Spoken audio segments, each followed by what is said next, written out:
Welcome to our weekly Parsha Insights, study of the weekly Torah portion. And this is David Grossman from the Institute of Jewish Chaplaincy. I'll be focusing on Vayigash, Parshas Vayigash, this week's Parsha. And the word Vayigash means to approach. And it's a strong approaching in the way of ready for conflict. And we're at the part of the story where the brothers have come down to Egypt to search for food, but they've come down with their brother Benjamin this time, much to their father's chagrin.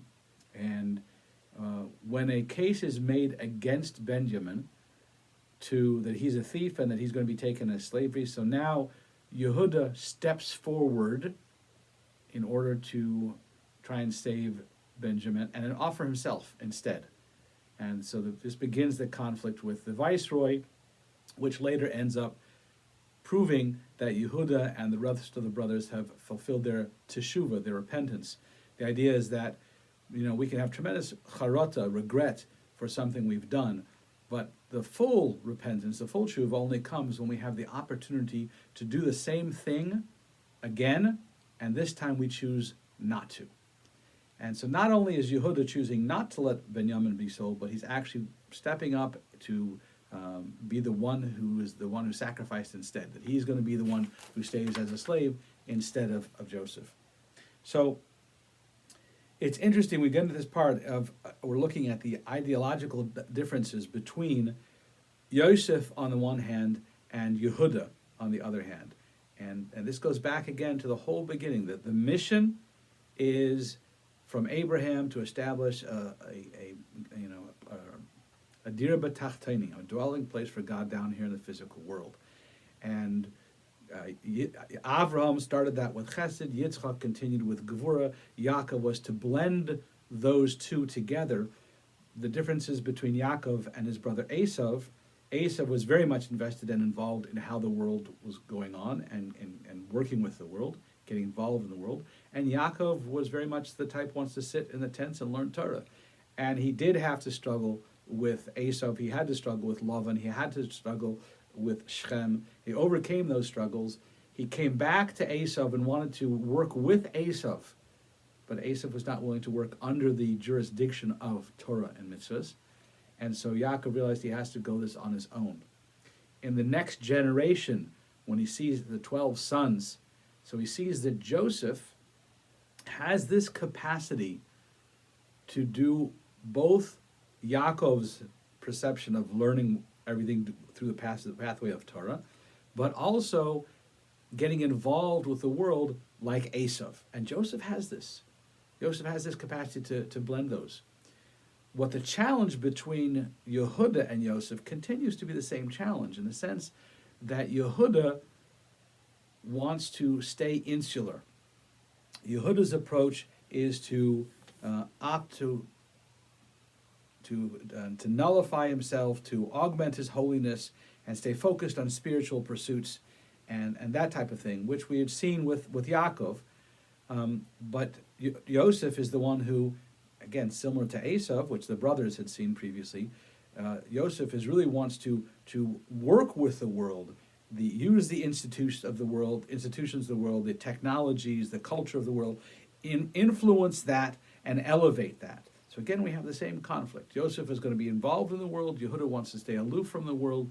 It's the same conflict that we've been dealing with previously, but now it's in a more refined level, because now we're talking about two, Joseph and Yehuda, who both totally invested in doing this the Torah way, but even within the Torah way, they still see a difference in how it needs to be approached. And Yaakov had seen that Joseph was going to be the best route to do this. And in truth, it's true, especially when we go into exile. When we go into exile, we're going to have to deal with the world. So is true when the Jews went down into Egypt. They were going to have to mingle with the world, get involved with the world, and then try and elevate the world from within the world. And they're going down into Egypt. So Joseph's path is the right path, but not by itself, not alone. There still has to be this level of the path of Yehuda, which stays focused on spiritual pursuits only and leaves no room for vainglory. It's all about God. Anytime you get involved with the world, there's this opportunity, just like Joseph is going to be involved as a statesman, and he's going to be politically invested. So there's this chance to get too invested in the physical world. And we need to watch that. Yehuda's approach, on the other hand, is to not get invested in the world, to be totally in the spiritual realm. And there's a time for that. The time for Mashiach will be totally invested in spiritual pursuits and in improving ourselves and our relationship with God. That's going to come. That will come with the time of Mashiach. But for right now, the focus is to elevate the sparks of holiness that are stuck out in exile. So the Jews are going down into Egypt, and the purpose of the descent is for a future ascent.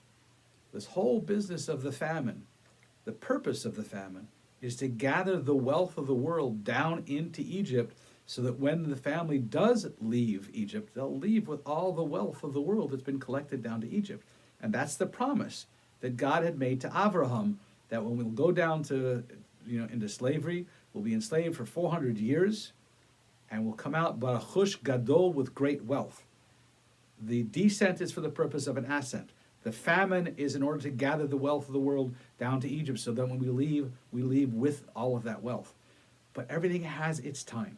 And right now is the time for the family to go down into Egypt during these years of famine and to be able to survive under Joseph's support as the viceroy of Egypt. So Joseph's approach is very important, and it will elevate all of the riches of Egypt. But we also have to know that we have to be careful, because the more invested you get in the world, the more you can be separated, the more you can be enticed, distracted by the world's challenges. And we have to be careful of our ego in the world. So while pursuing the avenue of Yosef, getting involved in the world and raising the world, we have to be very careful to watch our ego, to make sure that we are able to follow Yehuda's path, which is continuous, ongoing personal improvement and spiritual pursuits, so that our spiritual pursuits guide our pursuits in the physical world. So when we talk about this week's Parsha Vayigash, which is referring to how Yehuda approaches Joseph, in order to ensure success in our missions, to be approached and complemented by Yehuda. So while we are like Joseph, out in exile, out in the world, and we're going to elevate the physical world, we need to be careful to accept that approach of Yehuda, which is to also continually work on self-improvement. Joseph's qualities would provide the Jewish people with the abilities they will need to survive, to flourish, and to accomplish their goals during this long journey towards the Messianic future. Once that ultimate goal is reached, however, it will no longer be necessary to preeminence the idea of Joseph to live in the world, but rather will follow Yehuda's selflessness and spiritual pursuits. May this be a blessed week for you. Take care.